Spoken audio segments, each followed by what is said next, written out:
আমি বললাম এদিক ফেল আর হাত দিয়ে ছড়া। হ্যাঁ ঠিক আছে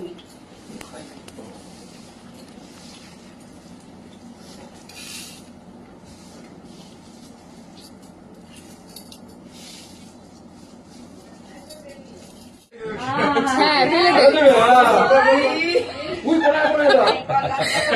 না এবার গোছাও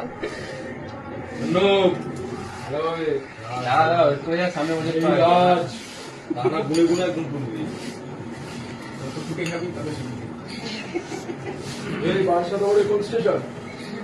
এই তো বলছি কেন বন্ধ বাসাদের পরে দমদম সেই অন্নবাদকে বিয়ে করবে কি বলে ওরা সত্যি বলি সত্যিই বলছি একদম তাই আমাদের কাছে সব সত্যি শুনবে ছোট্ট রাজ বড় হয়ে গেছে, সত্যি ছোট্ট ছিল। আমার বিয়ের সময় কত ছোট ছিল জানো?